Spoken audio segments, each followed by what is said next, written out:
At 0647 hours on a fog-shrouded Tuesday morning, Captain Isabella "Izzy" Rodriguez made a split-second decision that would either expose the most dangerous enemy operation of the decade or destroy her 15-year military career forever.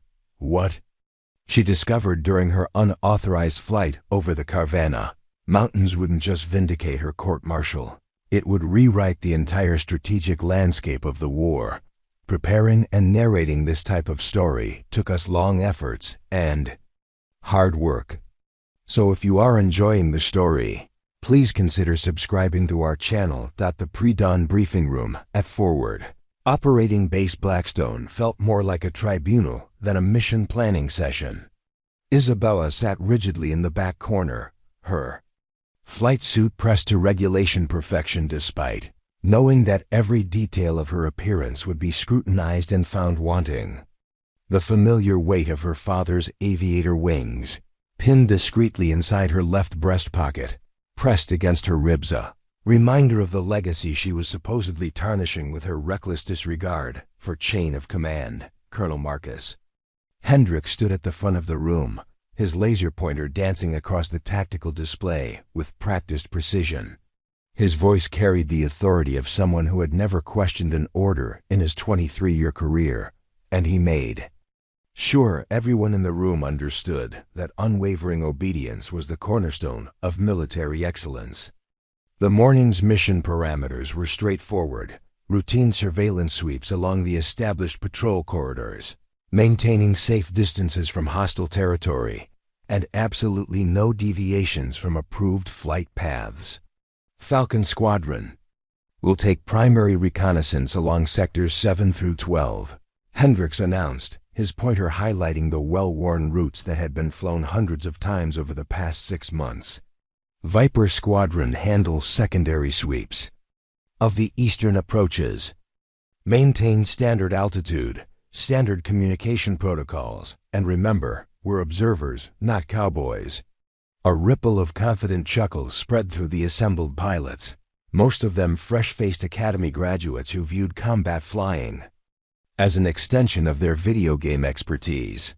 They exchanged knowing glances and subtle fist bumps, their camaraderie built on shared experiences at elite flight schools and weekend golf games at officers' clubs. Isabella had been flying combat missions when most of these pilots were still struggling through basic training. But that experience somehow counted against her rather than for her. Phoenix Detail, Hendricks continued, barely glancing in Isabella's direction, will provide supplementary reconnaissance along the southern perimeter. Stay within established boundaries and report anything unusual through proper channels. The dismissive tone wasn't lost on anyone in the room. Phoenix Detail was military speak for the pilot we don't trust with anything important. Isabella had been relegated to flying solo reconnaissance missions ever since the Kastor Valley incident 3 months ago, when she'd reported suspicious activity that ground intelligence couldn't verify. Her detailed observations about unusual vehicle movements and potential supply routes had been dismissed as speculative and beyond mission scope. Captain Derek "Ace" Thompson, the squadron's poster boy and son of a decorated Air Force general, leaned back in his chair with characteristic arrogance. His perfectly groomed appearance and collection of commendation ribbons spoke to a career built more on connections than combat experience. He whispered something to his wingman that provoked barely suppressed laughter, the kind of insider humor that was designed to exclude and diminish.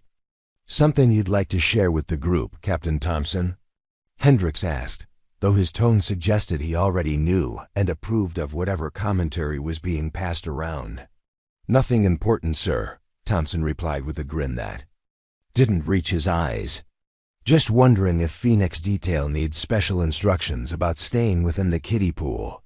The room erupted in laughter that felt more like a pack of wolves circling wounded prey. Isabella's jaw tightened involuntarily, but she forced herself to maintain the neutral expression she'd perfected over months of similar humiliations. Responding would only provide more ammunition for those who claimed she was emotionally unstable. and unable to handle constructive criticism from her peers. Isabella focused her attention on the intelligence briefings streaming across the secondary monitors, searching for the details that others might overlook. Enemy activity patterns had been shifting subtly over the past several weeks with supply. Convoys taking longer routes and communication intercepts suggesting preparation for something significant. The patterns were there for anyone willing to look beyond the obvious, but the intelligence analysts seemed content to report what they expected to see rather than what might actually be happening. "Ma'am," Isabella said, raising her hand slightly. When Hendricks paused to check his notes, the supply route analysis shows a 17% increase in convoy traffic through sectors 14 and 15. If we expanded reconnaissance to include Captain Rodriguez, Hendricks interrupted with the same tone he might use to correct a persistent child. "Your job is to fly the assigned route and report what you observe. Leave strategic analysis to those qualified to handle it." The dismissal was swift and absolute, accompanied by more snickering from Thompson's crew. Isabella nodded curtly and made a note in her mission planner, but her mind was already working through the implications of what she'd observed in the intelligence data. The increased convoy traffic wasn't random, it suggested a major operation. Being supplied through routes that conventional wisdom claimed were too dangerous for regular use. After the briefing, Isabella walked toward the flight line where her F-16 Fighting Falcon waited in the pre-dawn darkness. The aircraft had been assigned to her after the previous pilot was rotated stateside, and it still bore the scuffs and wear marks of serious combat experience. Unlike the pristine aircraft assigned to the Squadron Golden Boys, Isabella's Falcon looked like it had actually been used for its intended purpose. Tech Sergeant Maria Santos looked up from her pre-flight inspection, her expression mixing professional competence with personal concern. Santos had been maintaining combat aircraft for 12 years, and she understood the difference between pilots who treated flying as a career advancement opportunity and those who understood it as a life-or-death responsibility. "Pre-flights complete, Captain," Santos reported, wiping hydraulic fluid from her hands with a practiced motion. "All systems green, full weapons load, and I've double-checked the navigation systems after yesterday's glitch. Any word from maintenance about that radar anomaly we logged last week?" Isabella asked, pulling on her flight gloves with the methodical precision that marked experienced combat pilots. "Still working on it," Santos replied, but her expression suggested there was more to the story. "Officially anyway. Unofficially, I think there's some kind of new electronic warfare system operating in this area. The signatures don't match anything in our identification databases." Isabella absorbed this information while conducting her own external inspection of the aircraft. Unknown electronic warfare capabilities could indicate anything from updated enemy air defense systems to the presence of specialized equipment that wouldn't be deployed for routine operations. The kind of equipment that might be protecting something important enough to justify significant operational security measures. Staff Sergeant James Mitchell emerged from beneath the aircraft's nose, his expression grim despite the early hour. Mitchell had been working aircraft electronics for 8 years, and his instincts about unusual system behaviors had saved more than one pilot from catastrophic equipment failures. "Ma'am, I need to show you something," Mitchell said quietly, gesturing toward the cockpit. "We've been tracking some weird communication intercepts during the night shifts. Encrypted stuff that doesn't match known enemy protocols." Isabella followed Mitchell to where he'd set up a portable analysis unit connected to the base's intelligence network. The screen displayed a series of signal patterns that had been captured over the past 72 hours, each one representing a brief burst of highly sophisticated electronic communication. "These signals are coming from somewhere in the Karvana Mountain region," Mitchell explained, pointing to a topographical overlay that showed the intercept bearings. "But according to intelligence, that area is supposed to be empty. No permanent installations, no regular enemy activity, nothing worth protecting with this level of electronic security. The implications were significant and troubling. Sophisticated electronic warfare equipment required substantial infrastructure to operate effectively, along with skilled technicians and reliable power sources. The kind of installation that would be extremely valuable to enemy operations and worth concealing from coalition reconnaissance efforts. How reliable is the bearing data? Isabella asked, studying the signal patterns with growing interest. Very reliable, Mitchell replied confidently. We've been triangulating with other bases in the region, and the source location is consistent within a few hundred meters. Whatever's out there, it's stationary and operating on a regular schedule. Isabella memorized the coordinates while considering the operational implications. Her assigned reconnaissance route would take her within 20 miles of the signal source, close enough to conduct visual observation if she were willing to deviate slightly from approved flight paths. The deviation would be minor and easily explained as routine navigation adjustments, but it would also violate the explicit instructions about staying within established boundaries.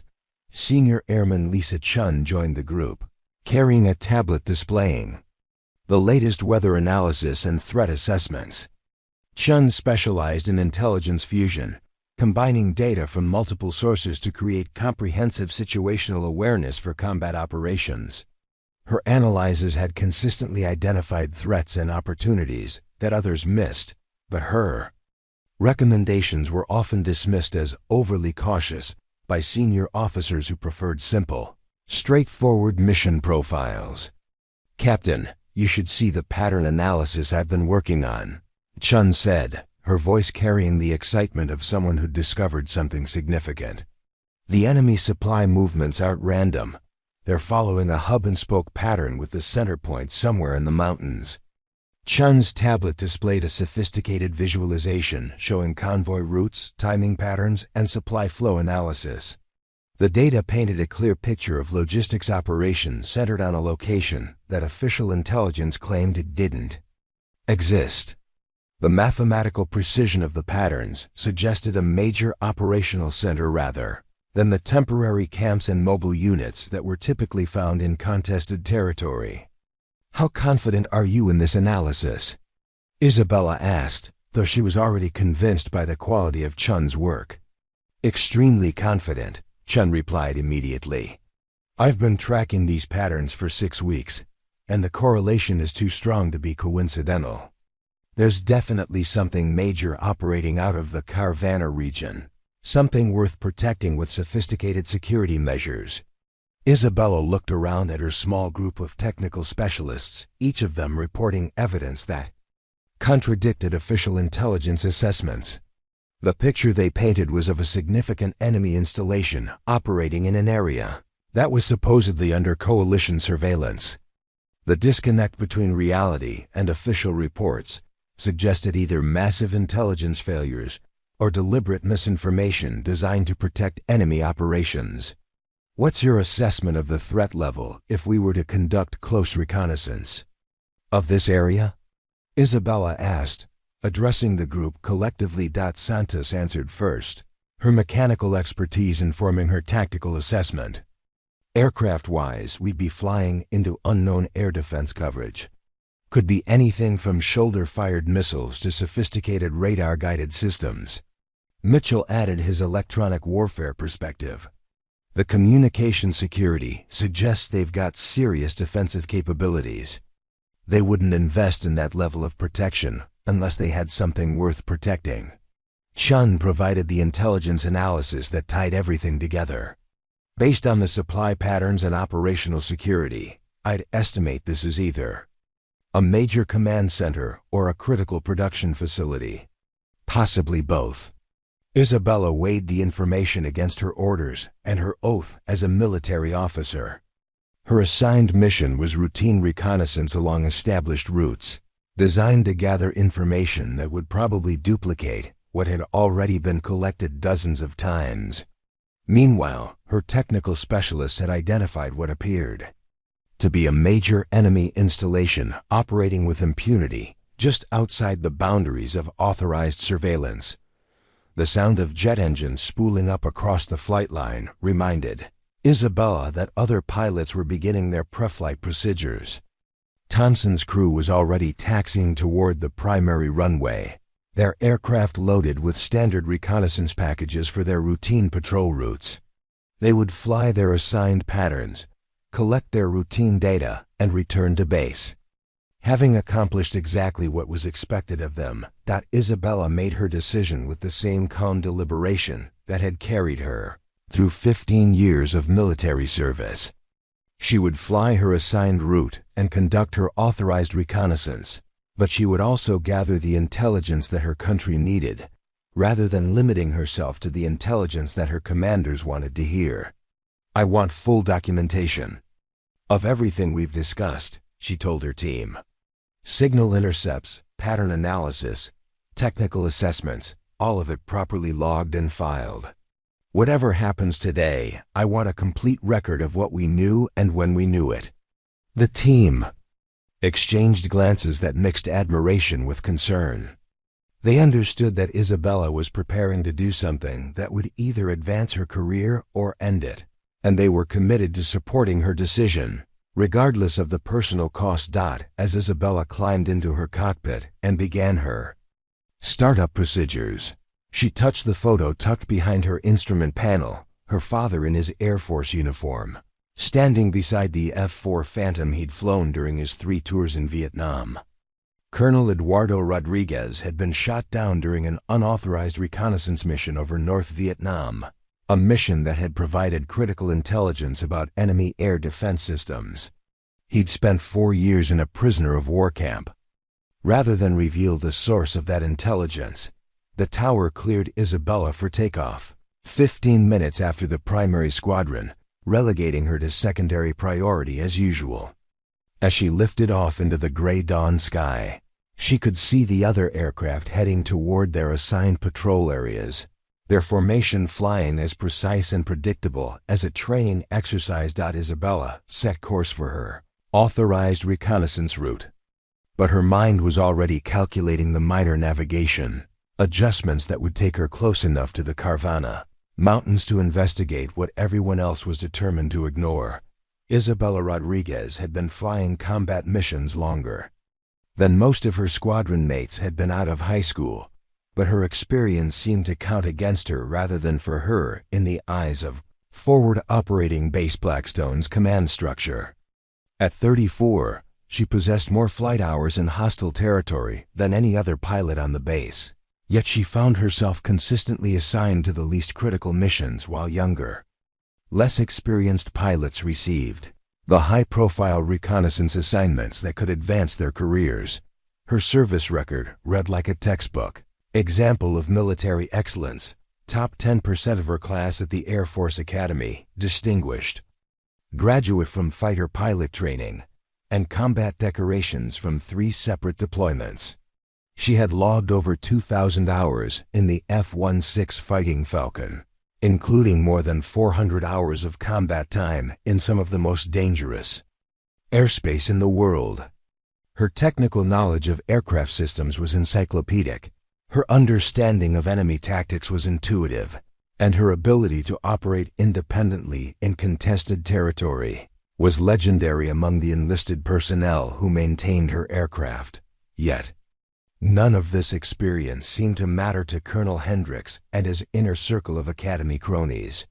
Isabella's sin wasn't incompetence or cowardice, it was the far more dangerous transgression of being right, when her superiors preferred to be wrong.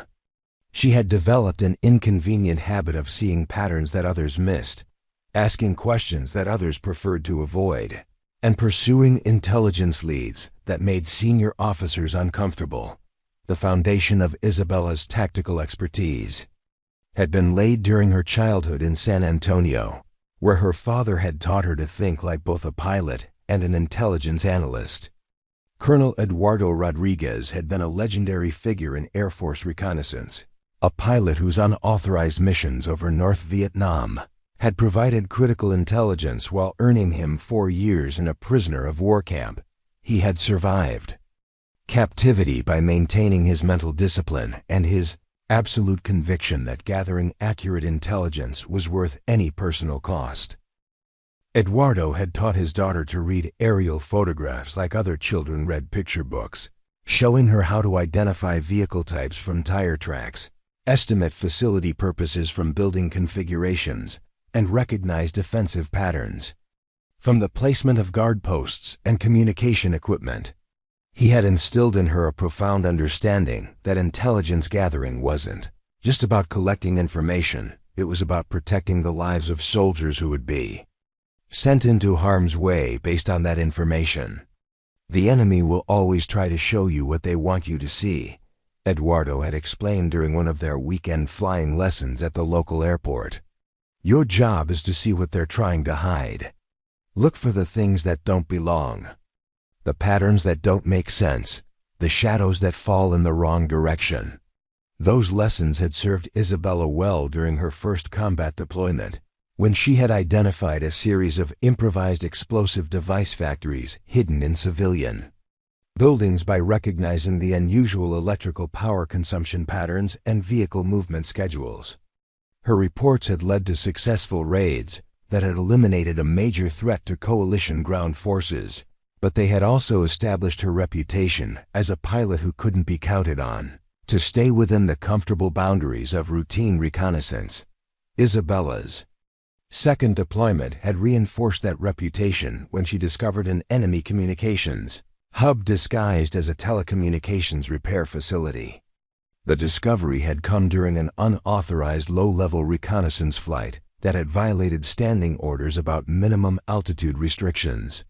The intelligence coup had saved dozens of coalition lives by exposing enemy coordination capabilities, but it had also resulted in Isabella's first formal reprimand for failure to follow established flight protocols. The pattern had continued throughout her career.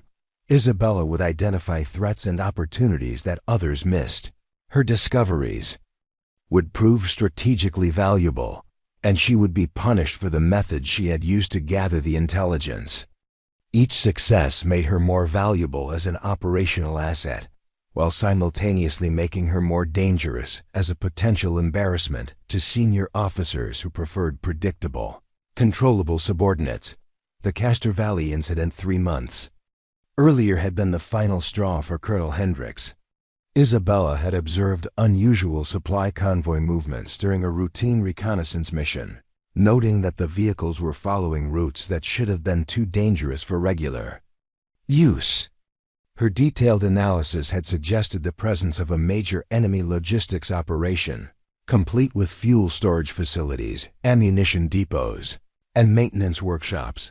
Hendricks had dismissed her report as speculative analysis beyond mission scope, but Isabella had persisted in documenting the convoy patterns and requesting permission to conduct closer surveillance. Her requests had been denied repeatedly, and she had been ordered to focus on observable facts rather than tactical speculation. 2 weeks later, a coalition ground patrol had been ambushed in the same area, with casualties that might have been prevented if Isabella's intelligence had been properly investigated. The aftermath of the Kastor Valley incident had solidified Isabella's status as a problem officer. She had been formally counseled about exceeding mission parameters, challenging the judgment of superior officers, and displaying a pattern of insubordination disguised as tactical initiative. The counseling session had made it clear that her career advancement would depend on learning to operate within established boundaries rather than pursuing unauthorized intelligence gathering. Captain Derek Thompson and his circle of academy graduates had taken particular pleasure in Isabella's professional isolation. Thompson's father was a 3-star general with significant influence over pilot assignments and career progression, and Derek had inherited both his father's connections and his sense of entitlement.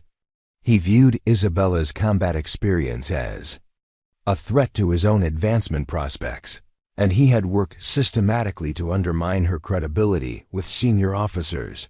Thompson's campaign against Isabella was subtle but effective.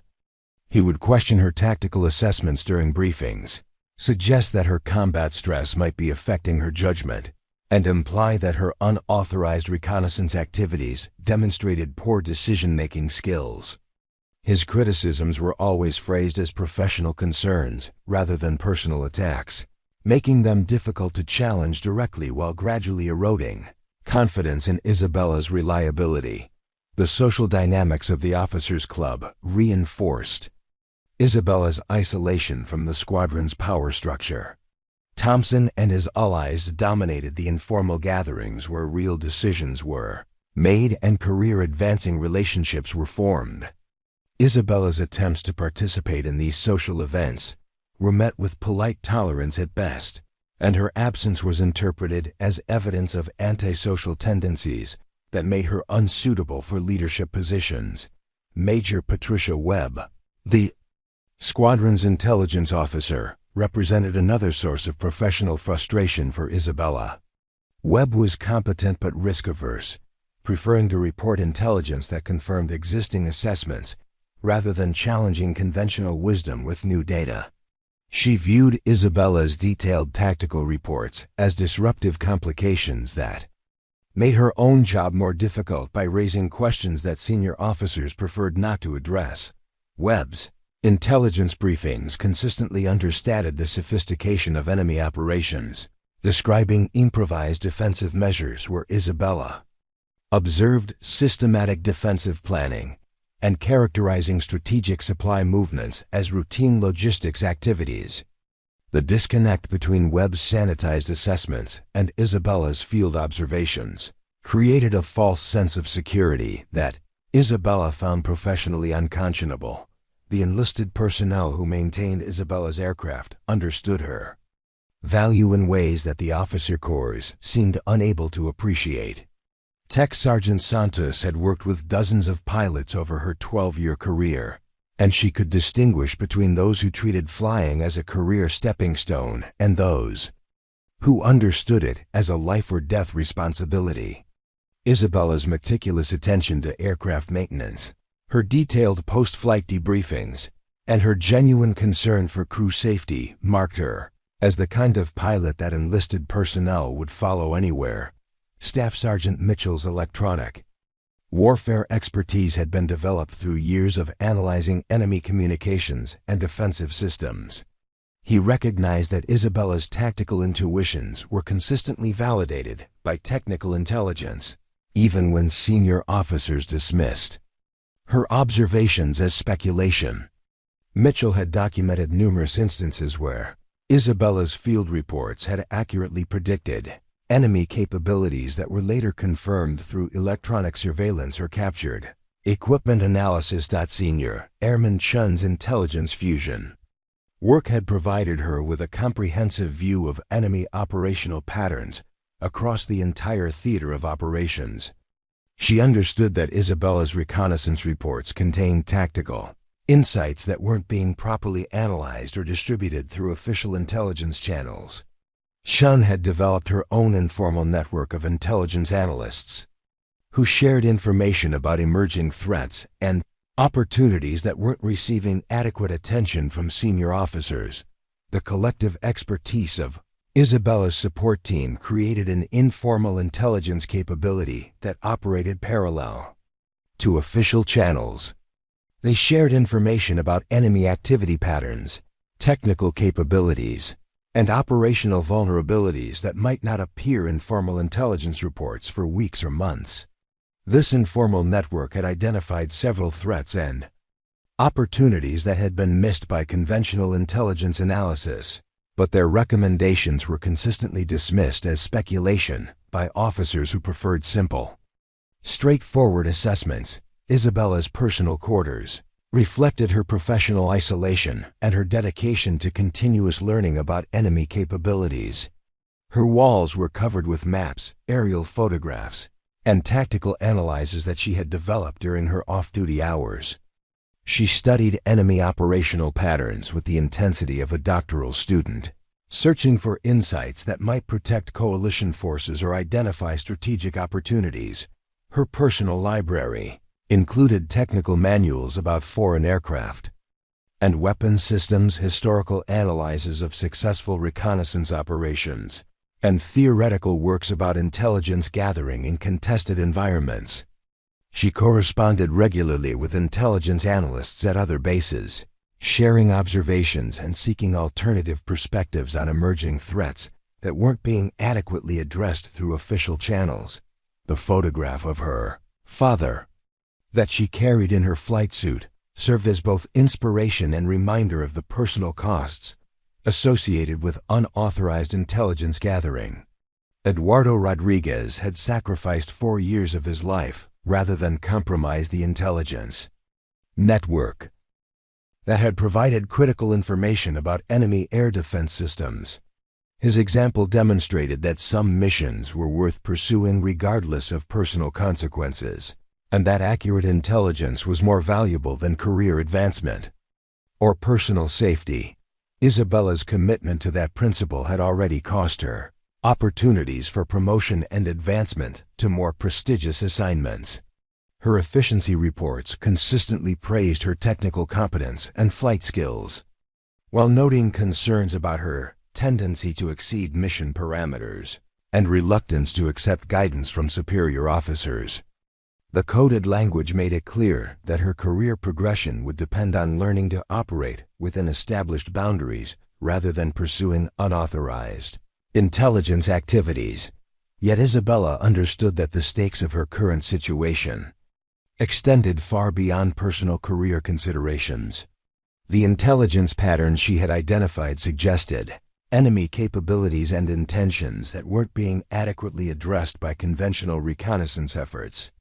The signal intercepts and supply movement analyses indicated operational activities that could threaten coalition forces throughout the region, but those threats weren't being properly investigated because they fell outside the comfortable boundaries of routine intelligence gathering. As she prepared for another day of routine reconnaissance along predetermined flight paths, Isabella wrestled with the fundamental tension between following orders and fulfilling her oath to protect coalition forces. Her training and experience told her that significant enemy activities were being overlooked, while her orders required her to limit her surveillance to areas and targets that had already been thoroughly reconnaissance. The disconnect between what she was authorized to investigate and what needed to be investigated represented a failure of institutional imagination that could have strategic consequences. The morning's mission briefing had reinforced all of Isabella's frustrations with the base's approach to intelligence gathering. Once again, she would be assigned to fly routine surveillance patterns, while more significant threats and opportunities were ignored. Once again, her experience and tactical insights would be dismissed in favor of comfortable assumptions about enemy capabilities and intentions. Once again, she would be expected to prioritize institutional conformity over operational effectiveness. The weight of loss had shaped Isabella Rodriguez long before she ever climbed into a military cockpit, creating the driving force that would ultimately lead her to risk everything for the sake of accurate intelligence. Her personal connection to the devastating consequences of incomplete reconnaissance ran deeper than professional duty. It was carved into her heart by tragedy that could have been prevented if someone had been willing to look beyond the obvious and challenge comfortable assumptions about enemy capabilities. Lieutenant Marcus Rodriguez had been Isabella's younger brother by 18 months, but their relationship had transcended typical sibling dynamics to become a partnership built on mutual respect and shared dedication to military service. Marcus had followed Isabella into the Air Force, choosing to become a combat rescue officer rather than a pilot, driven by his desire to save lives rather than take them. His specialty was organizing and leading rescue operations in hostile territory, extracting wounded soldiers and downed pilots from situations where conventional medical evacuation would be impossible.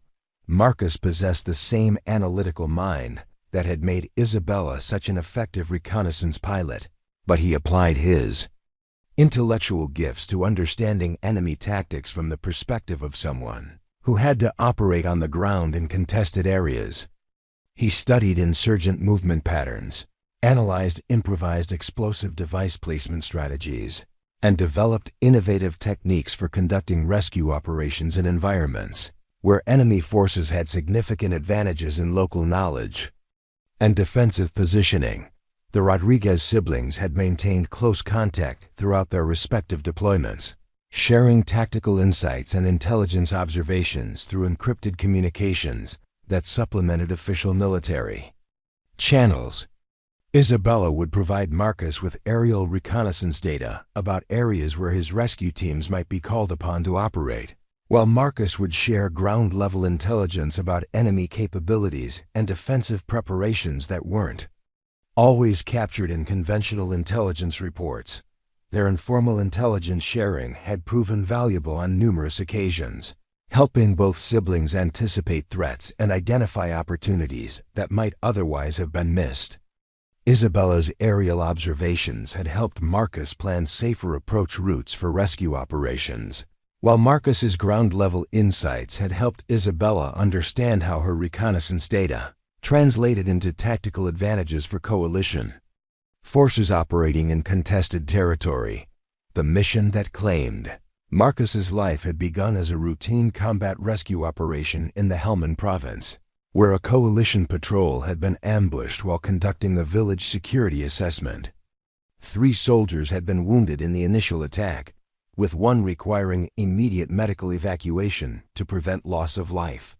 The wounded soldiers had taken cover in a compound that intelligence assessments described as lightly defended by opportunistic insurgent forces using improvised defensive positions.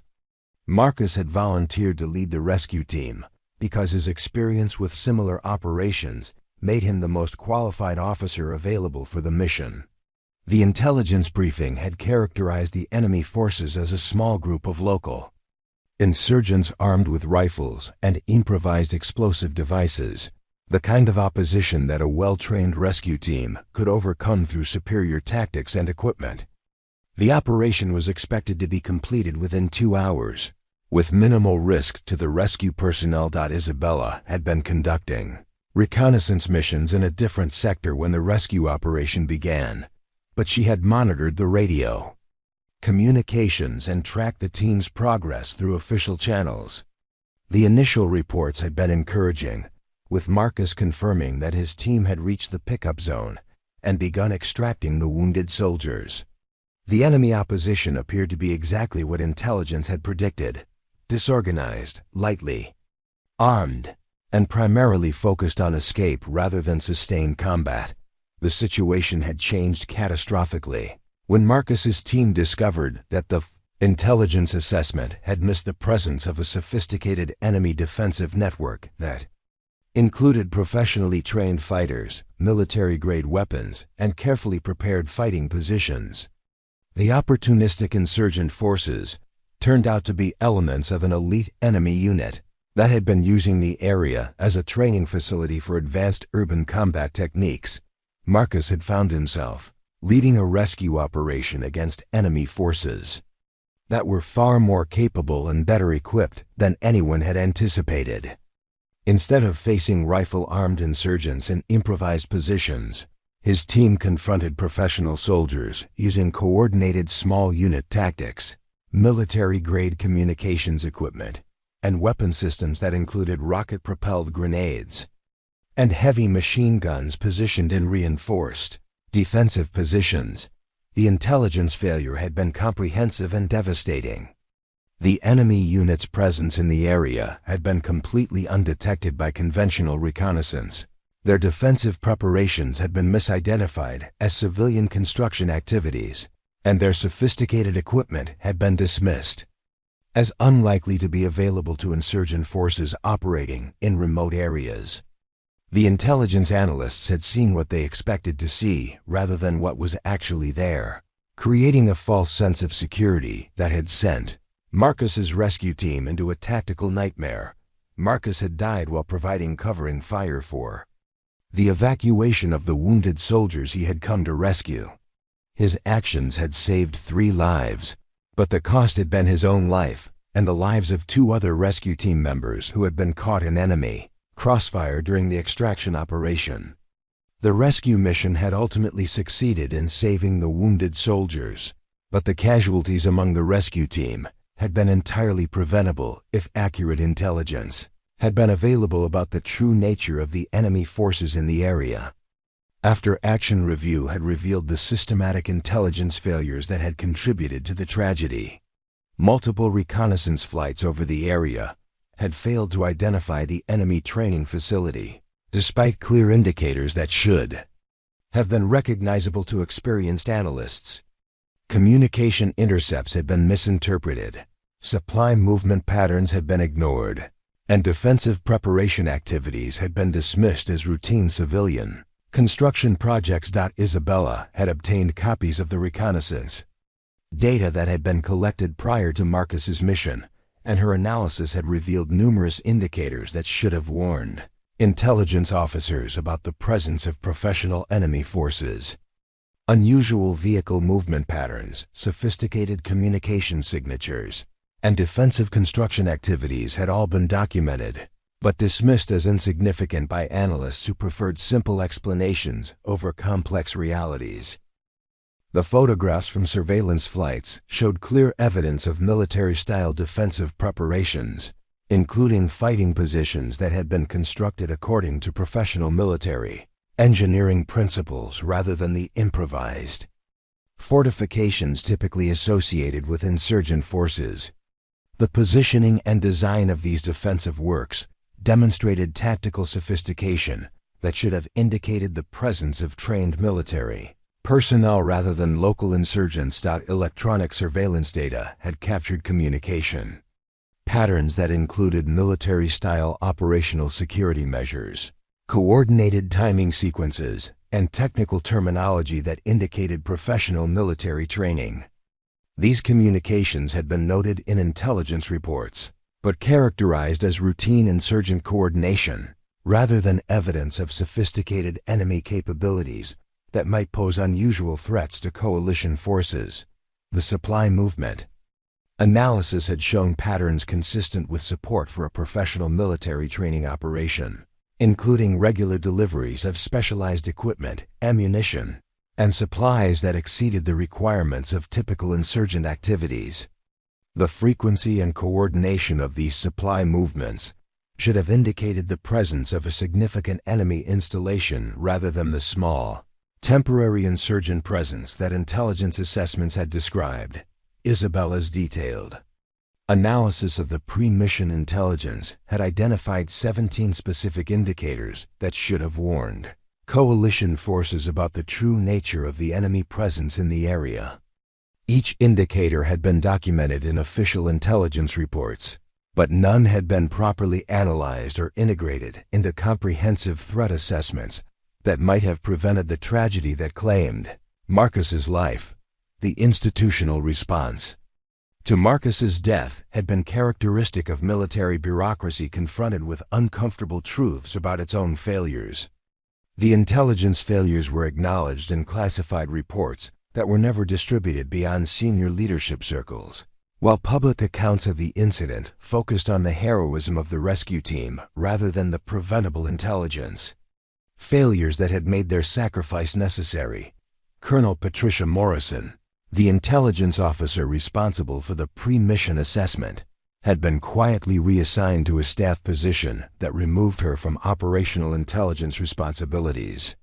Her replacement had implemented new procedures designed to prevent similar intelligence failures, but these reforms were limited to technical process improvements, rather than fundamental changes in analytical approaches that might challenge institutional assumptions about enemy capabilities.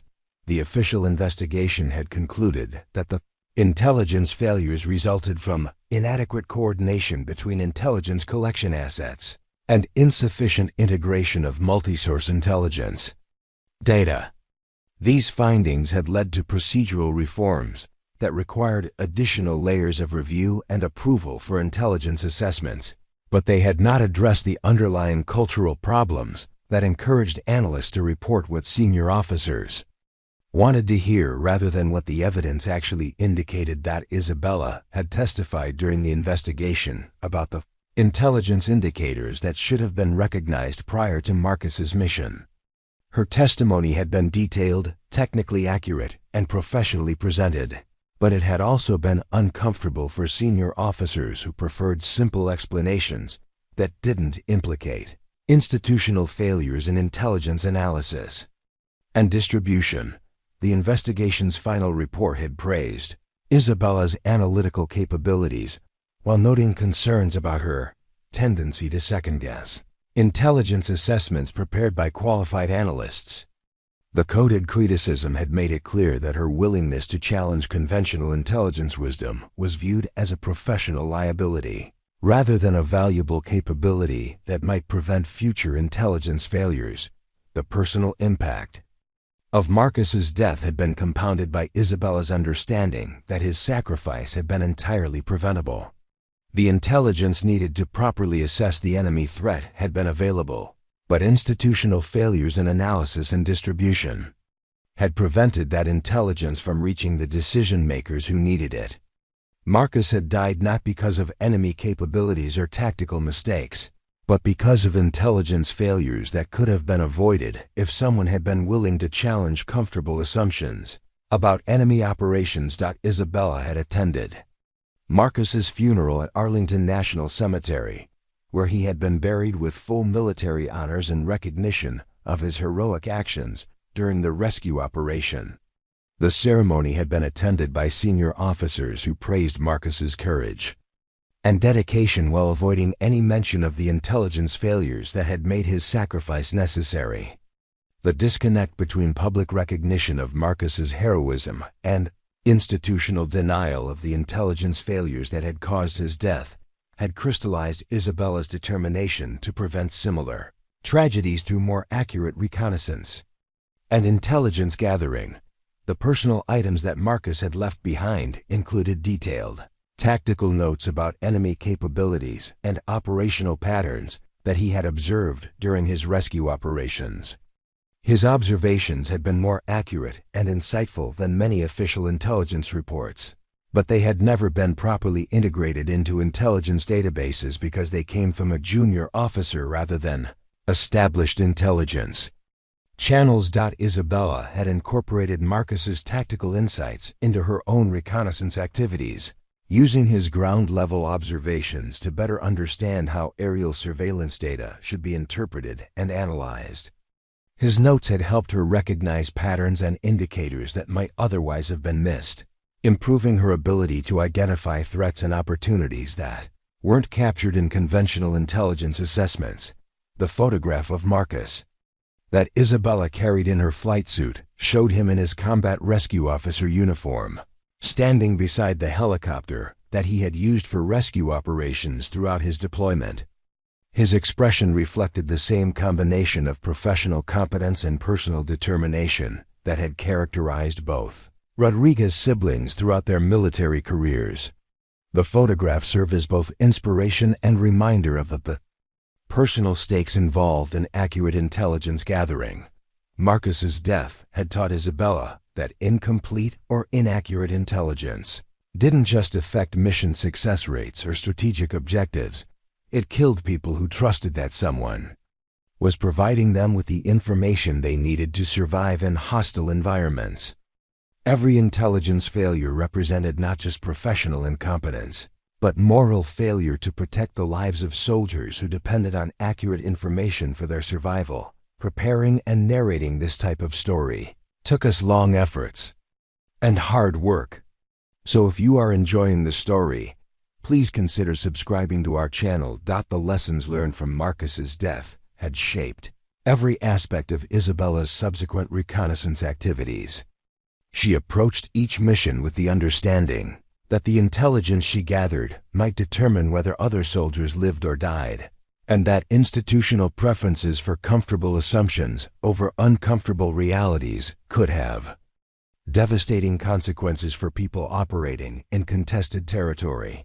Institutional machinery of dismissal operated with surgical precision at Forward Operating Base Blackstone, where Isabella Rodriguez's expertise was systematically marginalized.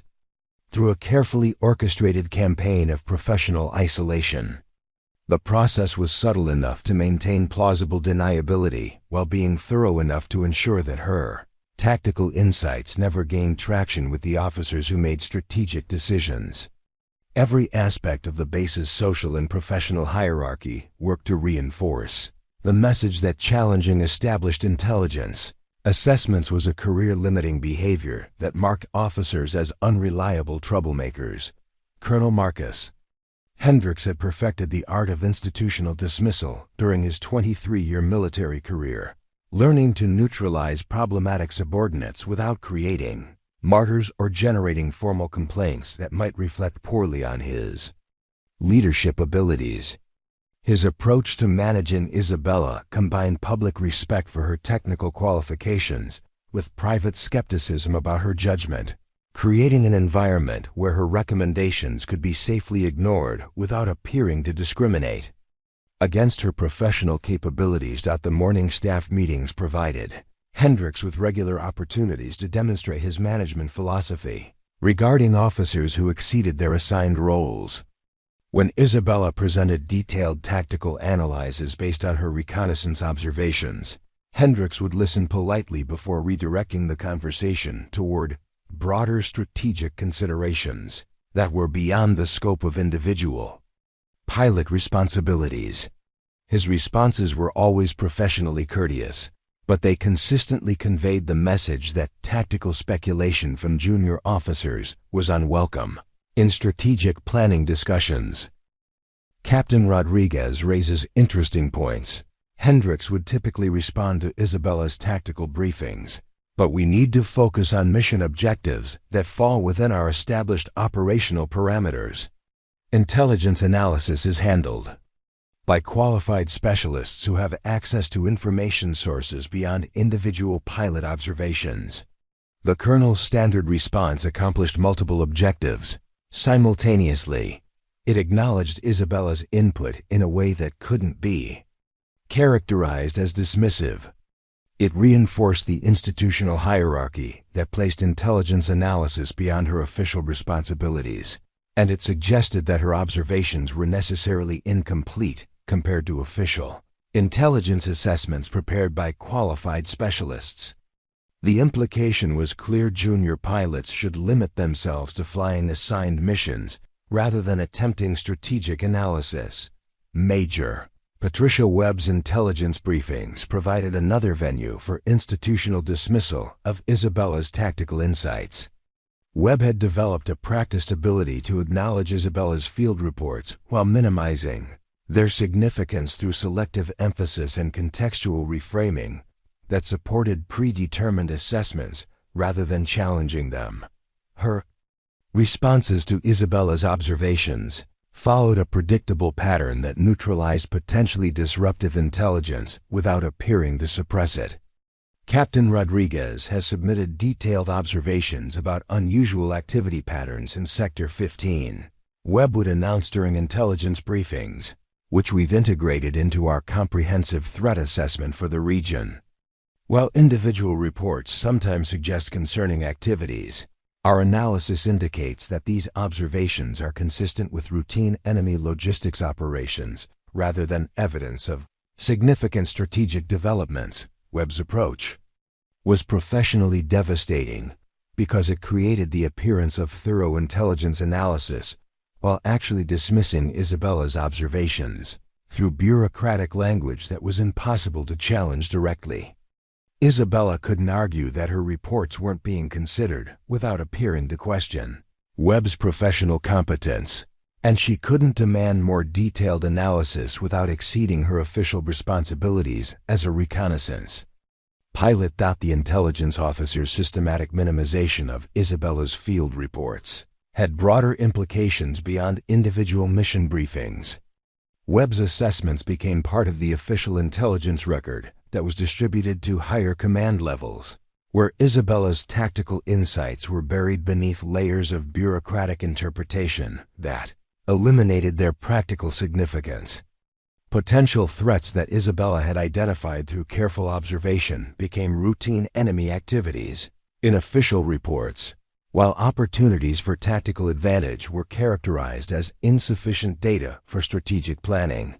Captain Derek Thompson's campaign against Isabella's credibility operated through different mechanisms but achieved similar results in terms of marginalizing her influence within the squadron's decision-making processes. Thompson's approach relied on personal relationships and informal social dynamics rather than official channels, but it was equally effective in ensuring that Isabella's tactical recommendations received minimal serious consideration from her peers and superiors.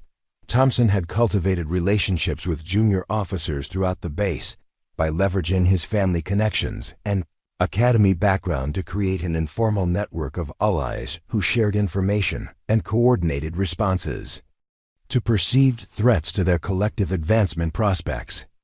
Isabella's reputation for tactical excellence represented such a threat, particularly given her combat experience and technical qualifications that exceeded those of most academy graduates in the squadron.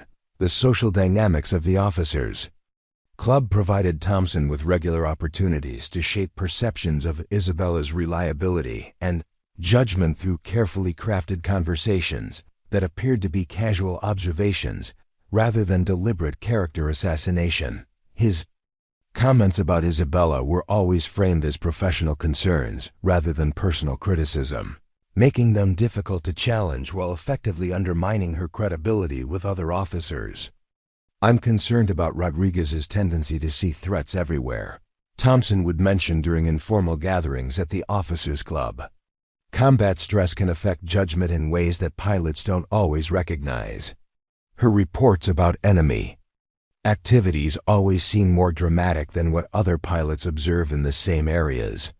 Thompson's informal campaign was particularly effective because it exploited legitimate concerns about combat stress while avoiding any appearance of gender-based discrimination or personal animosity. His suggestions that Isabella's combat experience might be affecting her judgment created doubt about her tactical assessments without requiring any evidence beyond the observation that her reports were consistently more detailed and concerning than those submitted by other pilots. The cumulative effect of Thompson's informal influence campaign was to create an atmosphere where Isabella's tactical insights were automatically subject to additional scrutiny and skepticism that wasn't applied to reports from other pilots. Her observations about enemy capabilities were assumed to be exaggerated until proven otherwise, while similar reports from academy graduates were accepted at face value unless contradicted by other evidence. Lieutenant Colonel James Morrison, the squadron's operations officer, represented another layer of institutional resistance to Isabella's tactical contributions. Morrison had built his career on predictable, risk-averse decision-making that avoided the kind of tactical innovations that might attract unwanted attention from senior commanders. He viewed Isabella's detailed reconnaissance reports as unnecessary complications that made routine mission planning more difficult by raising questions that were easier to ignore than address. Morrison's approach to managing Isabella involved administrative techniques that limited her opportunities to present tactical analyses while maintaining the appearance of fair treatment under military regulations. He would schedule intelligence briefings when Isabella was assigned to flight duties, restrict access to classified intelligence databases that might support her analytical work, and assign her to reconnaissance missions that were designed to collect routine data rather than investigate potential threats or opportunities. Captain Rodriguez is obviously a capable pilot, Morrison would explain when questioned about Isabella's limited role in mission planning.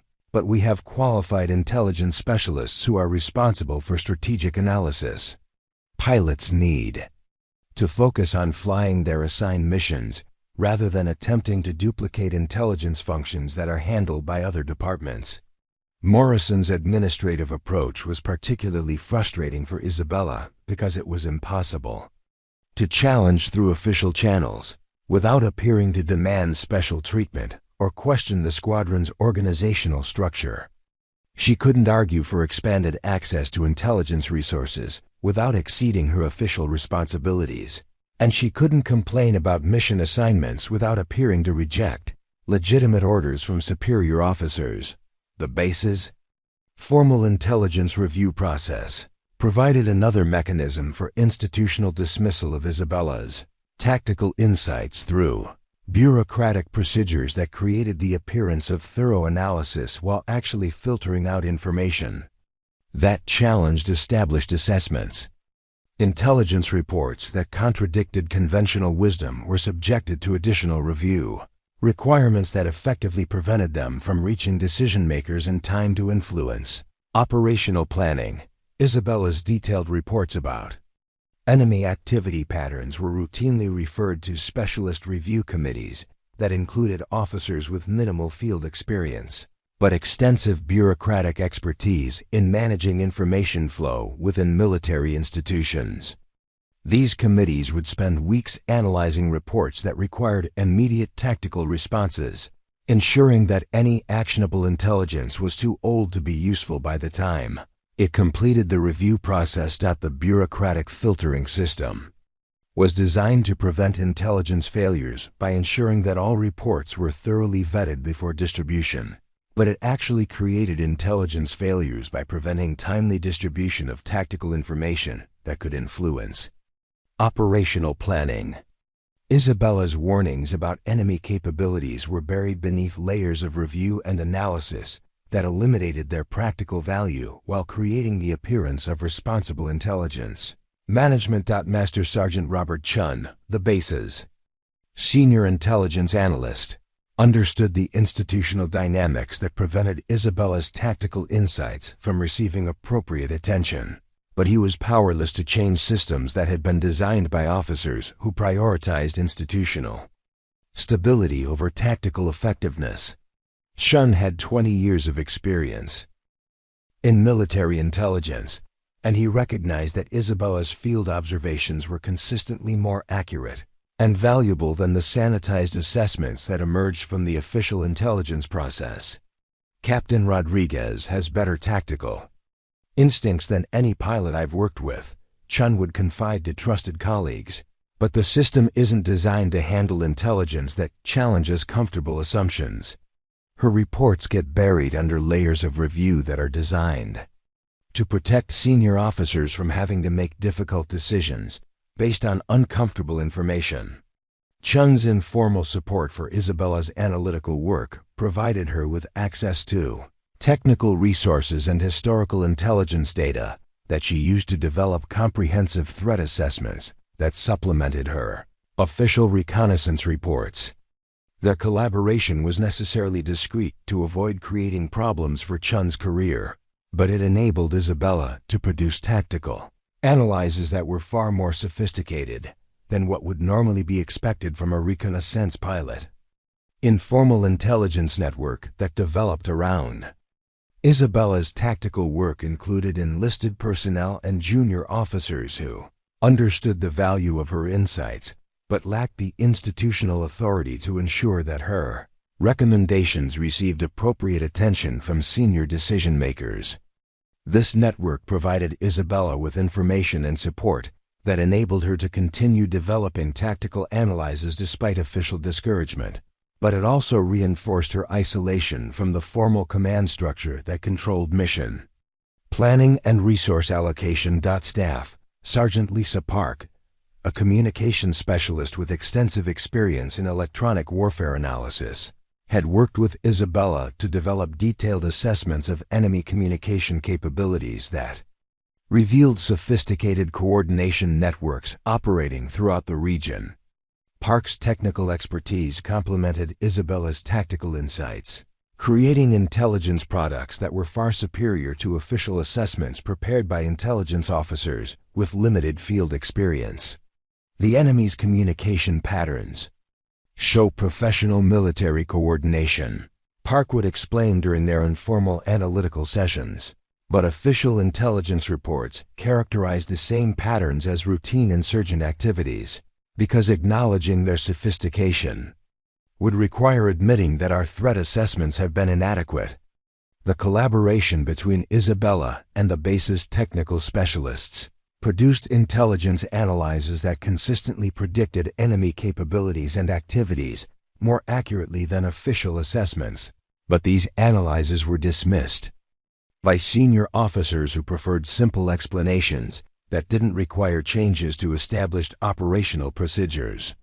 The disconnect between the quality of Isabella's informal intelligence work and the reception it received from official channels highlighted the institutional barriers that prevented tactical innovation within military bureaucracies. The psychological impact of systematic institutional dismissal was carefully managed by Isabella through professional discipline and personal determination that had been strengthened by her understanding of the stakes involved in accurate intelligence gathering. She recognized that her frustration with institutional resistance was less important than her responsibility to continue gathering intelligence that might protect coalition forces, even if that intelligence wasn't being properly utilized by senior decision-makers. Isabella's response to institutional dismissal was to document her tactical observations with meticulous attention to detail that would support future vindication of her analytical work.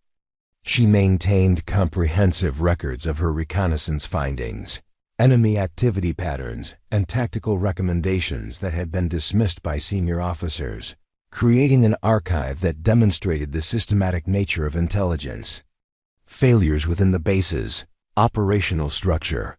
The personal cost of challenging institutional assumptions about enemy capabilities had been significant for Isabella, but she understood that the alternative, accepting comfortable lies that might get soldiers killed, was professionally and morally unacceptable. Her brother's death had taught her that intelligence failures had human consequences that extended far beyond career advancement or institutional politics, and that lesson continued to drive her determination to gather accurate tactical information. Regardless of institutional resistance, the radio crackled to life as Isabella reached the first waypoint of her assigned reconnaissance route, bringing news that would transform her routine mission into a moment of professional truth. The voice belonged to Captain Sarah Mitchell from the Base Operations Center, and her tone carried the crisp urgency that always accompanied developing tactical situations that required immediate command decisions. All aircraft, all aircraft. This is base operations, Mitchell announced over the squadron frequency. Be advised, we have received credible intelligence indicating increased enemy activity in sectors 12 through 16.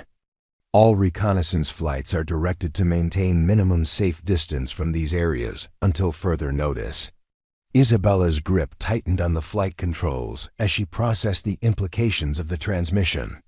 Sectors 12 through 16 encompassed exactly the area where her technical team had identified the mysterious communication signals and supply movement patterns. The timing of the warning seemed deliberately calculated to prevent any reconnaissance pilot from investigating the very region where significant enemy activities were most likely to be occurring. Phoenix Detail, acknowledge new operational boundaries, came the direct instruction from Major Morrison's voice, cutting through the general broadcast. The operations officer's tone carried additional emphasis that made it clear he was particularly concerned about Isabella's compliance with the revised mission parameters.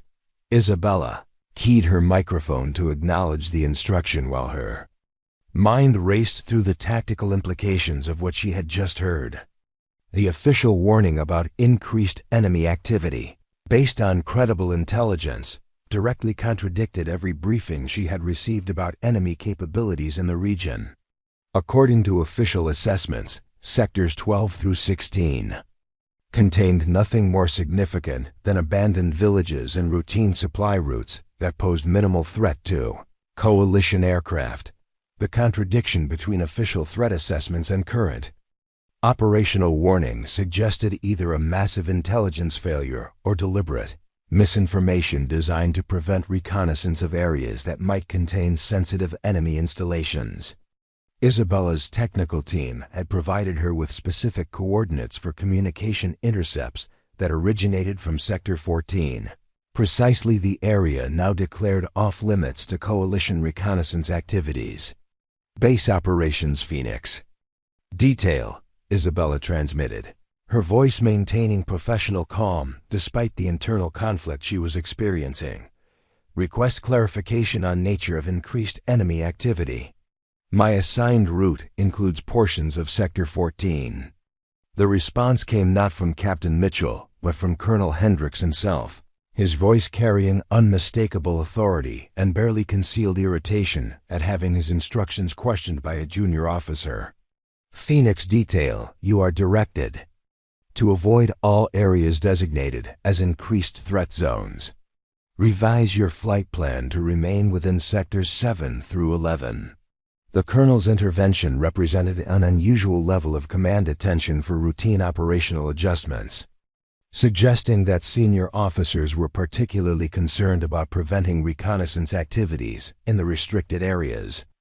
Isabella understood that she was being given a direct order that left no room for interpretation or tactical flexibility, but she also recognized that complying with the order would eliminate any opportunity to investigate the intelligence leads that her team had developed.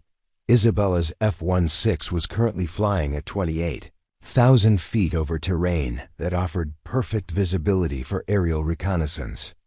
The weather conditions were optimal, with clear skies and excellent atmospheric clarity that would enable detailed observation of ground activities from considerable distances.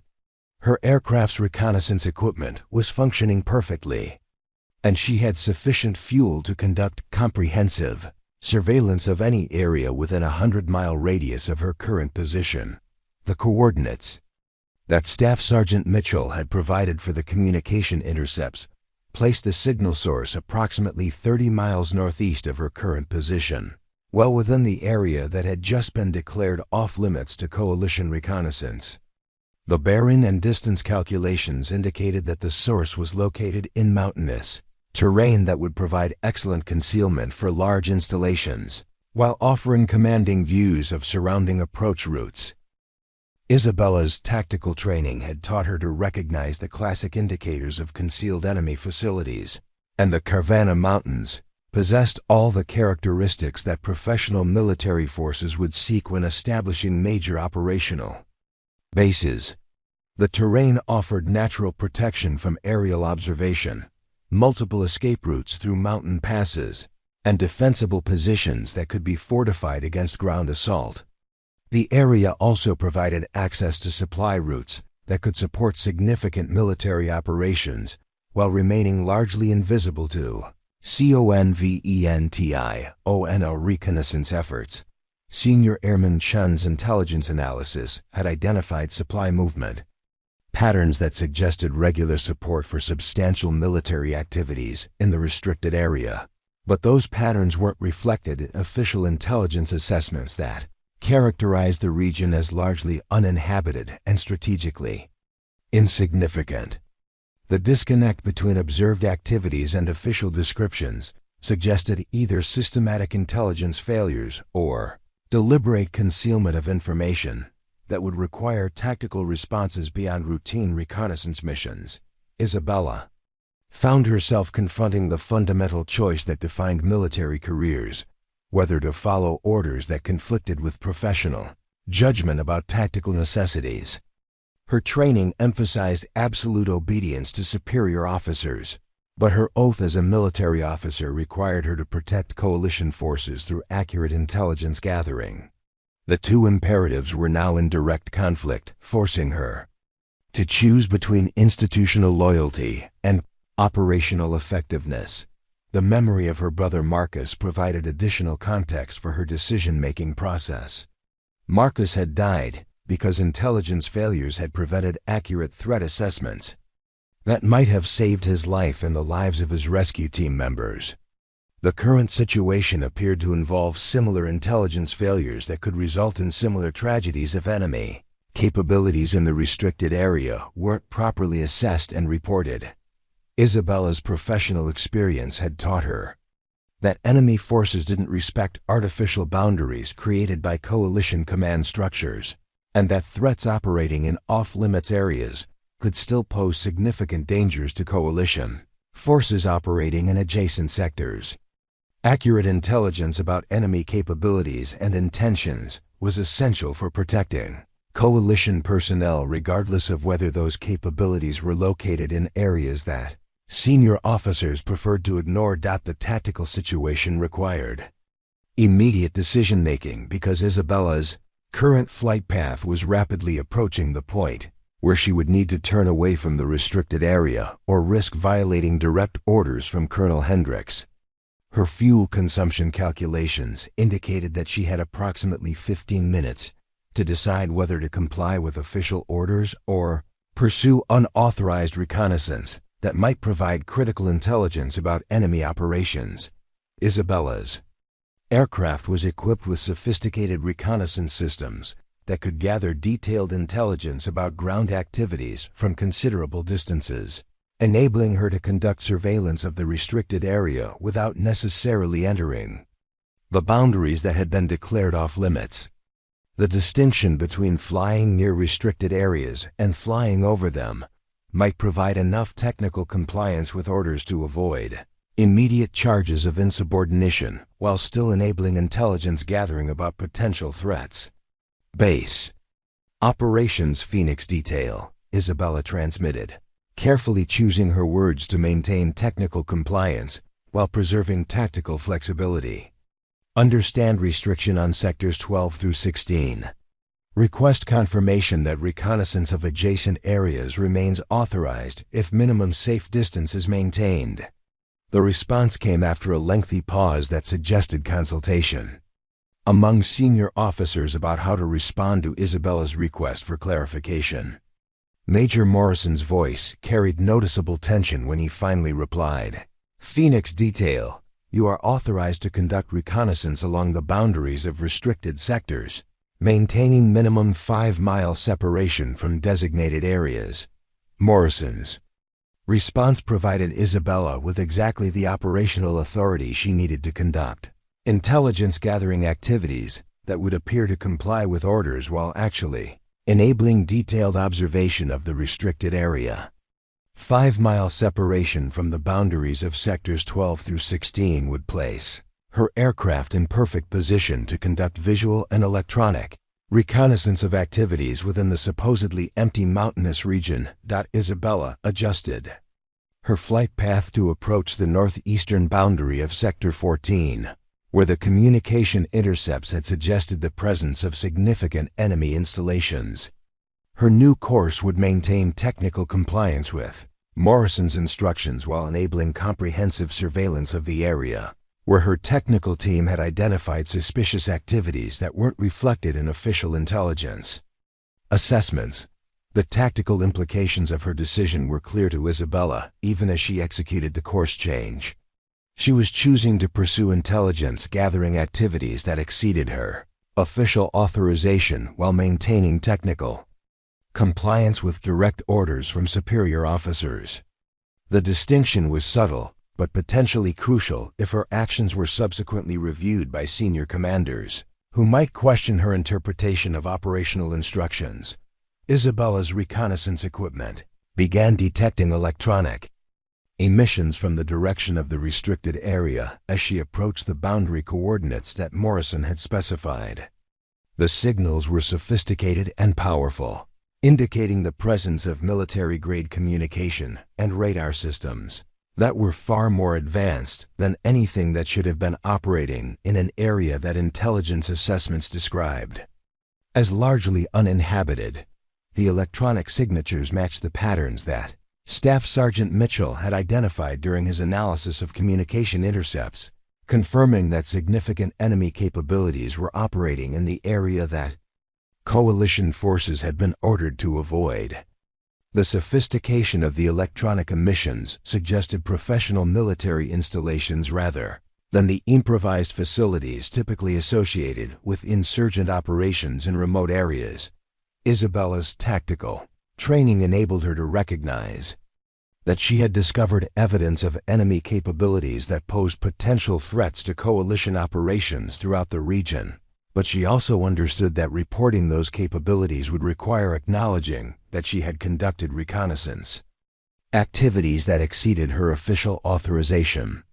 The choice between protecting her career and protecting coalition forces was becoming increasingly clear as her aircraft approached the optimal position for detailed observation of the restricted area. The decision point had arrived with crystalline clarity that eliminated any possibility of avoiding the fundamental choice between institutional conformity and operational necessity. Isabella could maintain safe distance from the restricted area and return to base with routine reconnaissance data that supported existing intelligence assessments, or she could risk her career by gathering intelligence that might reveal threats and capabilities that weren't being adequately addressed by official channels. Isabella banked her F-16 into a gentle turn that would take her along the northeastern boundary of the restricted sector, her aircraft's reconnaissance systems immediately beginning to detect electronic signatures that confirmed her worst fears about institutional intelligence failures. The sophisticated radar and communication emissions streaming from the supposedly empty mountainous terrain indicated military installations of a scale and complexity that should have been impossible to conceal from coalition surveillance efforts.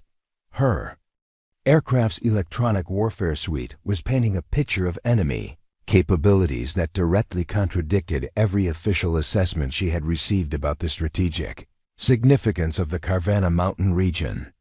Multiple radar installations were operating in coordinated patterns that suggested integrated air defense networks, while communication intercepts revealed operational coordination between facilities that officially didn't exist according to coalition intelligence databases.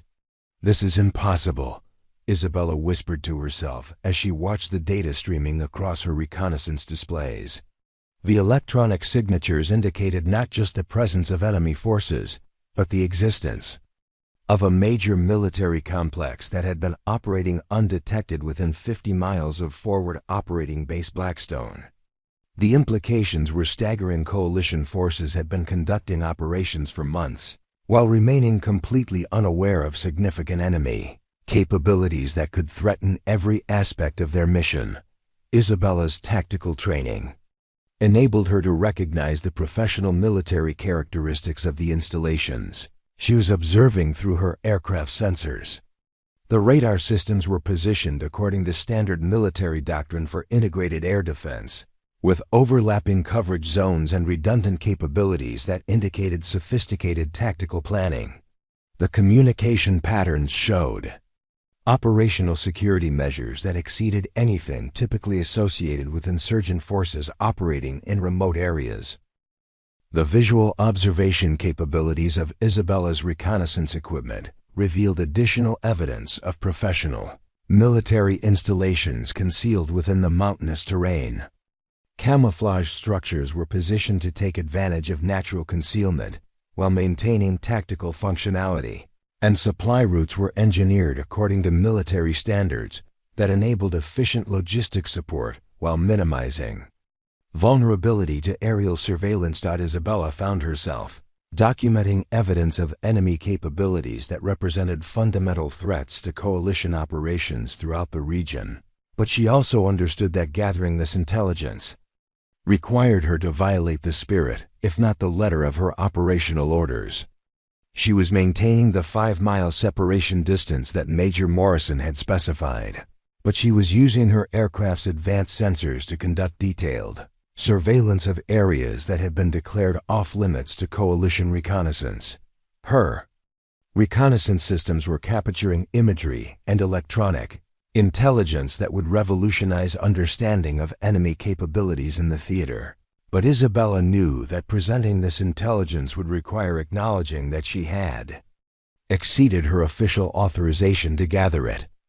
The evidence she was collecting could save lives by exposing threats that weren't being addressed through official channels, but it could also end her military career by demonstrating her willingness to disobey orders when her professional judgment conflicted with institutional preferences. The enemy installations were far more extensive than anything Isabella had anticipated when she decided to conduct unauthorized reconnaissance of the restricted area. Her aircraft sensors were identifying multiple facility complexes spread across several mountain valleys, connected by road networks that had been engineered to support significant military traffic while remaining largely invisible to conventional aerial surveillance. Isabella's electronic warfare training enabled her to analyze the communication patterns emanating from the concealed installations, revealing operational coordination that indicated command and control capabilities far beyond anything that coalition intelligence had attributed to enemy forces in the region. The sophistication of the communication network suggested the presence of senior military leaders and specialized technical personnel who were directing strategic operations rather than tactical responses to coalition activities. The visual reconnaissance data was equally revealing, showing evidence of large-scale construction projects that had been disguised as natural terrain features through sophisticated camouflage techniques.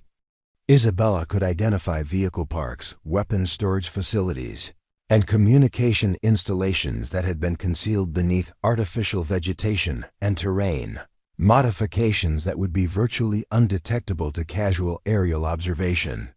Her fuel consumption calculations indicated that she had approximately 20 minutes of reconnaissance time remaining before she would need to begin her return flight to Forward Operating Base Blackstone. But the intelligence she was gathering was so significant that every additional minute of observation was providing critical information about enemy capabilities that could influence strategic planning throughout the theater of operations. Isabella's reconnaissance equipment was capturing detailed imagery of supply storage areas that indicated logistical capabilities sufficient to support major military operations against coalition forces. The size and organization of these storage facilities suggested that enemy forces were preparing for extended operations, rather than the defensive actions that coalition intelligence assessments had predicted based on observed enemy behavior patterns. The electronic intelligence her aircraft was collecting revealed communication networks that extended far beyond the immediate area of the concealed installations, indicating coordination with enemy forces throughout the region and possibly beyond. The scope and sophistication of these communication capabilities suggested that the installations she was observing served as regional command centers rather than isolated facilities with limited operational significance. Isabella understood that she was documenting evidence of enemy capabilities that would require fundamental changes to coalition operational planning and tactical procedures. But she also recognized that presenting this intelligence would inevitably raise questions about how she had obtained information that officially didn't exist. Her unauthorized reconnaissance was revealing threats that posed immediate dangers to coalition forces, but those same discoveries would expose her violation of direct orders from superior officers. Her aircraft's reconnaissance systems continued to identify additional evidence of enemy capabilities as she maintained her surveillance pattern along the boundary of the restricted area. Defensive installations were positioned to provide overlapping fields of fire that would make any ground assault extremely costly, while the placement of communication facilities indicated coordination capabilities that could enable rapid response to coalition activities throughout the region.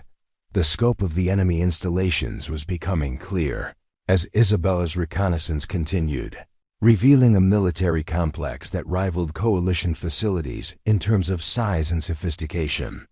The concealed base represented strategic capabilities that could threaten coalition operations throughout the theater, but its existence had been completely missed by intelligence assessments that characterized the area as strategically insignificant. Isabella's tactical experience enabled her to recognize that the enemy installations had been positioned to monitor coalition activities while remaining undetected by routine reconnaissance operations. The facilities were located to provide optimal observation of coalition supply routes and operational areas while maintaining concealment that had enabled them to operate undetected for extended periods. The intelligence implications were staggering. As Isabella realized that enemy forces had been conducting comprehensive surveillance of coalition operations, while remaining completely invisible to coalition intelligence efforts.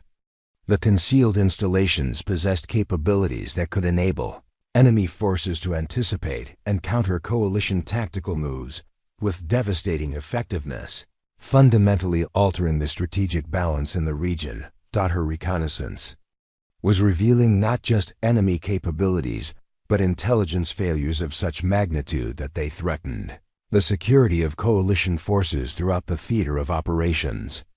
The existence of major enemy installations within 50 miles of Forward Operating Base Blackstone represented a catastrophic breakdown in intelligence gathering and analysis that had left coalition forces vulnerable to threats they didn't even know existed. Isabella's aircraft was approaching the fuel consumption limit that would require her to begin the return flight to base, but she understood that the intelligence she had gathered represented the most significant enemy capability. Discovery of the war.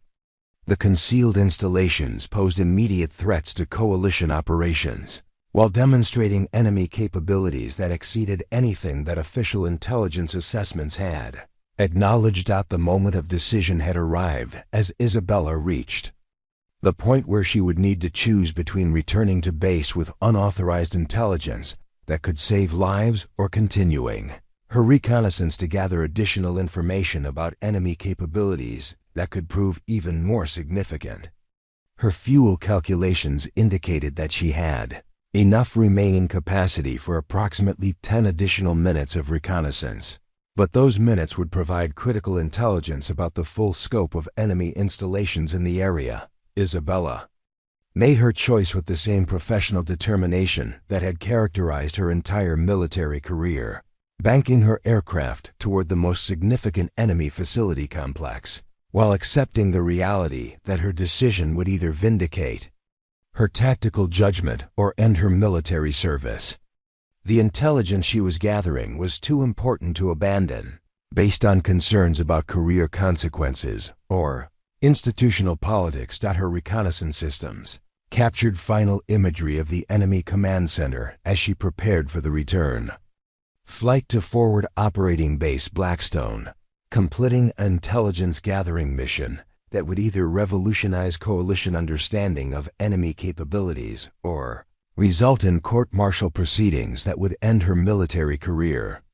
Isabella understood that she had crossed the line from authorized reconnaissance to deliberate intelligence gathering in violation of direct orders, but she also knew that the evidence she had collected could prevent casualties among coalition forces who were operating without adequate understanding of the threats they faced. The return flight would provide time to consider how to present intelligence that had been gathered through unauthorized means, but Isabella was already committed to reporting her discoveries regardless of the personal consequences. The concealed enemy installations represented threats that were too significant to ignore based on concerns about institutional politics or career advancement, and her obligation to protect coalition forces required her to share intelligence that could save lives even if doing so destroyed her own military future. The return flight to Forward Operating Base Blackstone became a race against time as Isabella's reconnaissance data revealed the true magnitude of the intelligence catastrophe that had left coalition forces exposed to threats they never knew existed. Her aircraft's fuel gauges showed dangerously low levels after the extended reconnaissance mission, but the urgency of her discoveries overshadowed concerns about making it back to base safely. Isabella's hands remained steady on the controls.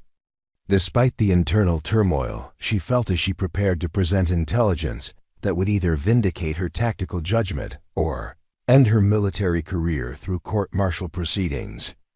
The evidence she had gathered was irrefutable: sophisticated enemy installations operating within 50 miles of the base, complete with integrated air defense systems and command facilities that could coordinate attacks against coalition forces throughout the region.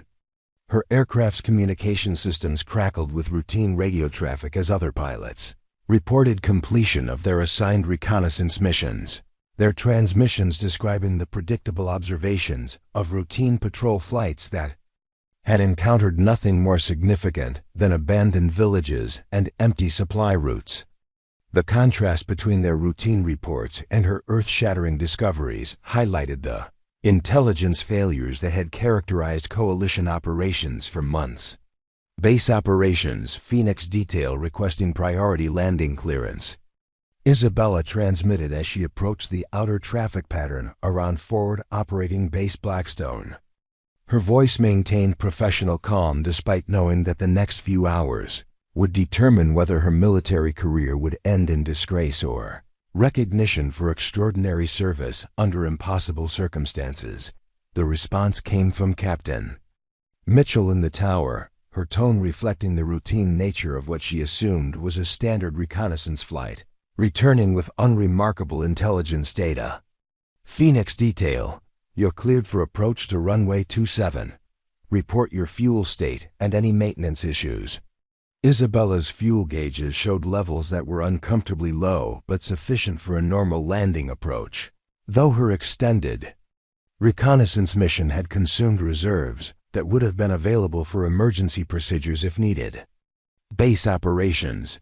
Phoenix detail has minimum fuel remaining and priority intelligence requiring immediate senior officer briefing. The urgency in Isabella's transmission caused noticeable changes in radio traffic patterns as base operations personnel began coordinating the priority handling procedures that were reserved for reconnaissance flights, returning with time-sensitive intelligence. Tower controllers expedited her approach clearance, while operations officers prepared briefing facilities for immediate intelligence processing and distribution. Isabella's F-16 touched down on the main runway with precise control despite her preoccupation with the challenge of presenting unauthorized intelligence to senior officers who had explicitly ordered her to avoid the areas where she had conducted her reconnaissance. Her aircraft rolled to a stop near the intelligence debriefing facility, where ground crews and intelligence officers were already waiting to process whatever discoveries she had made during her mission. Tech. Sergeant Santos approached Isabella's aircraft as she completed her post-flight shutdown procedures, her expression mixing professional concern with personal curiosity about the priority intelligence that had prompted expedited landing procedures. Captain, they've got the full intelligence team standing by in briefing room 3. Colonel Hendricks wants to see you immediately after you complete your equipment checks. Isabella gathered her reconnaissance data storage devices and mission documentation while mentally preparing for the confrontation that would determine her professional future. The evidence she carried represented the most significant intelligence discovery of the war, but presenting it would require acknowledging that she had violated direct orders from superior officers who had explicitly prohibited reconnaissance of the areas where she had gathered her intelligence. The intelligence debriefing facility was bustling with activity as Isabella entered briefing room 3, where Colonel Hendricks, Major Webb, and Captain Thompson were waiting with expressions that mixed curiosity with skepticism about whatever discoveries had prompted priority handling procedures. The presence of senior officers indicated that base leadership was taking her request for immediate briefing seriously, though their expressions suggested they expected routine intelligence rather than earth-shattering revelations. Captain Rodriguez. Colonel Hendricks began with his characteristic tone of restrained patience. We understand you've requested priority intelligence briefing based on observations during your reconnaissance mission. Please present your findings for evaluation and distribution through appropriate channels. Isabella connected her reconnaissance data storage devices to the briefing room's display systems while choosing her words carefully to present intelligence that had been gathered through methods that exceeded her official authorization. Sir, during routine reconnaissance along the boundaries of restricted sectors, I observed electronic and visual evidence of significant enemy installations that appear to contradict current intelligence assessments about enemy capabilities in the region. The briefing room's main display screen filled with high-resolution Imagery showing camouflaged facilities and defensive installations that were clearly visible despite sophisticated concealment efforts. The quality and detail of the reconnaissance data was extraordinary, revealing enemy capabilities that none of the senior officers had seen in previous intelligence reports about the supposedly empty mountainous region. Major Webb leaned forward in her chair as additional imagery revealed the scope and sophistication of the concealed enemy installations, her expression changing from skepticism to concern as she recognized the implications of what Isabella had discovered.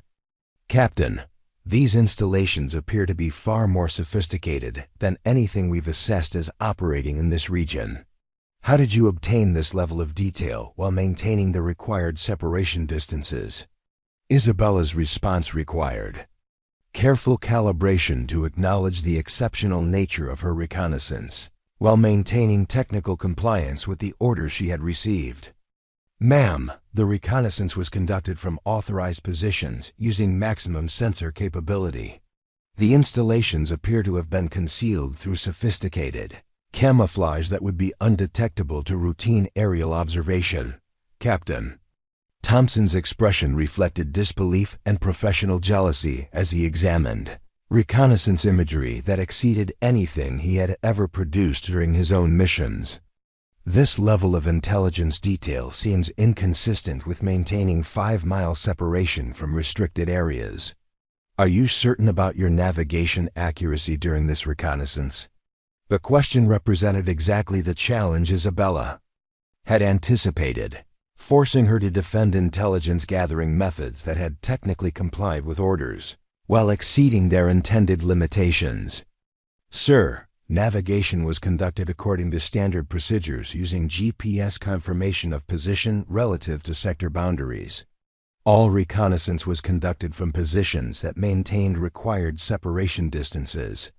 Colonel Hendricks studied the reconnaissance data with growing amazement and concern as he recognized the implications of enemy capabilities that had been operating undetected within striking distance of Forward Operating Base Blackstone. The installations revealed coordination capabilities and defensive preparations that could threaten coalition operations throughout the theater, but their existence contradicted fundamental assumptions about enemy strategic capabilities. "Captain Rodriguez," Hendricks said slowly, his tone reflecting the magnitude of the intelligence implications, "if these installations are accurately represented in your reconnaissance data, they indicate enemy capabilities that would require immediate strategic response and fundamental revision of our operational assumptions about threats in this region." Isabella understood that she had reached the moment where her professional future would be determined by senior officers' response to intelligence that challenged institutional assumptions while demonstrating her willingness to exceed authorized parameters when tactical situations required extraordinary measures. "Sir, the reconnaissance data appears to indicate enemy capabilities that pose immediate threats to coalition operations and may require priority attention from higher command levels." The briefing room fell silent as senior officers absorbed the implications of intelligence that would require them to acknowledge systematic failures in threat assessment, while recognizing that one of their most marginalized pilots had discovered enemy capabilities that their entire intelligence apparatus had missed.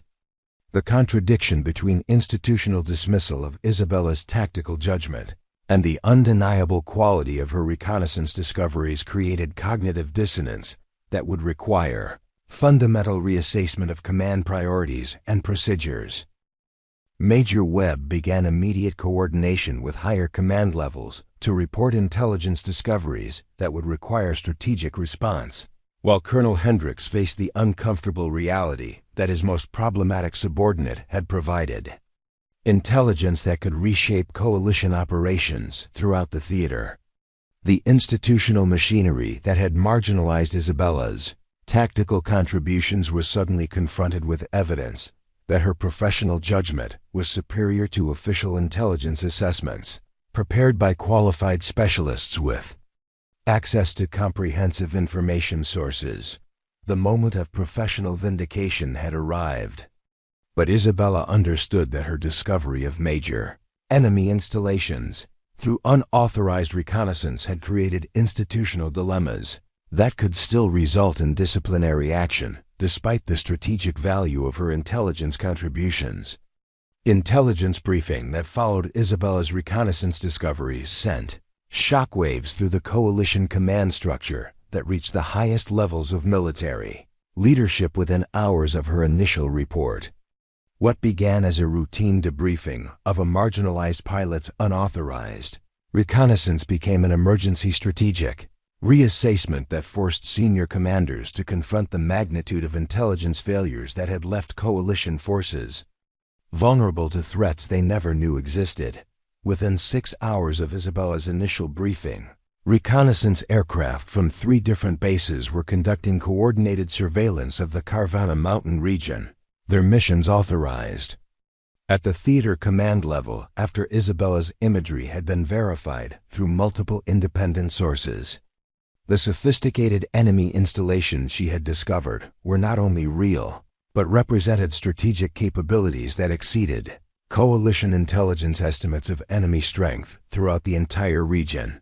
The National Security Council received classified briefings about the concealed enemy complex within 12 hours of Isabella's discovery, with Pentagon analysts describing the installations as potentially the most significant enemy strategic asset in the theater of operations. The implications extended far beyond regional tactical considerations to encompass strategic intelligence failures that had affected operational planning at the highest levels of military command. Colonel Hendricks found himself fielding phone calls from general officers demanding explanations for intelligence failures that had allowed major enemy installations to operate undetected within 50 miles of a forward operating base.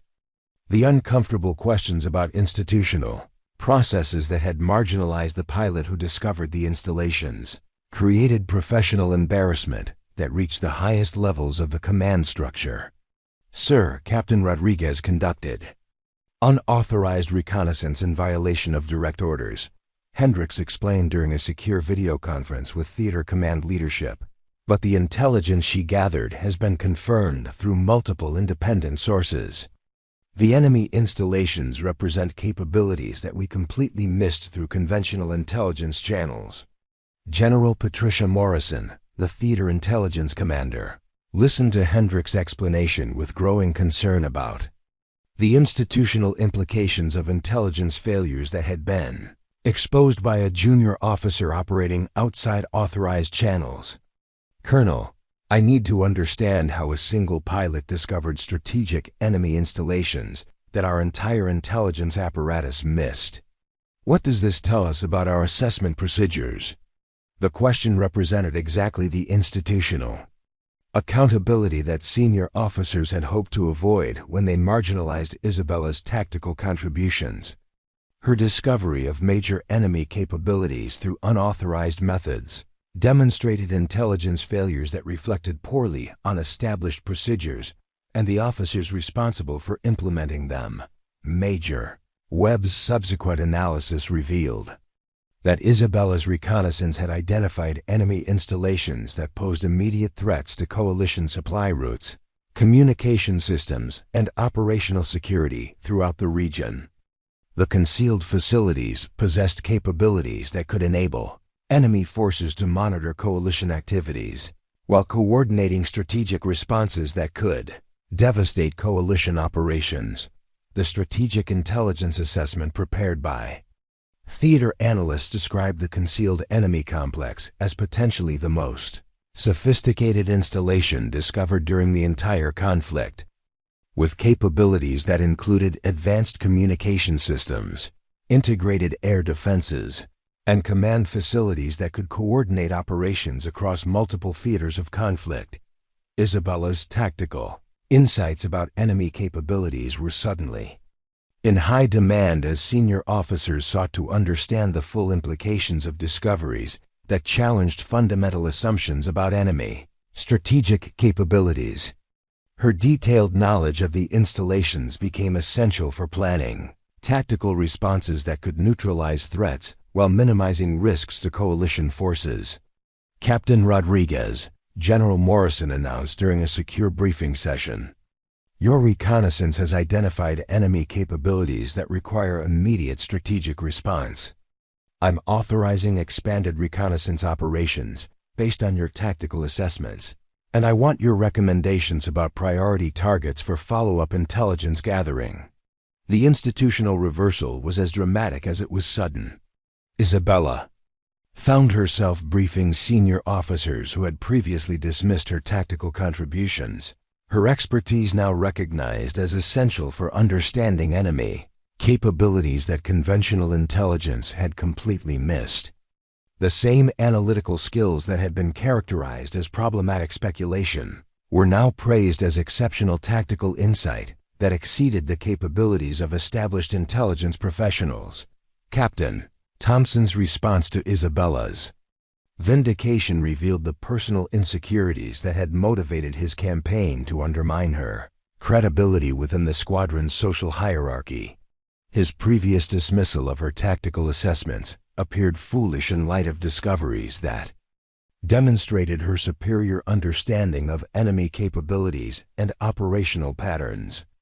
I may have misjudged Captain Rodriguez's analytical capabilities, Thompson admitted during a private conversation with Colonel Hendricks, but her methods of gathering intelligence still violated direct orders from superior officers.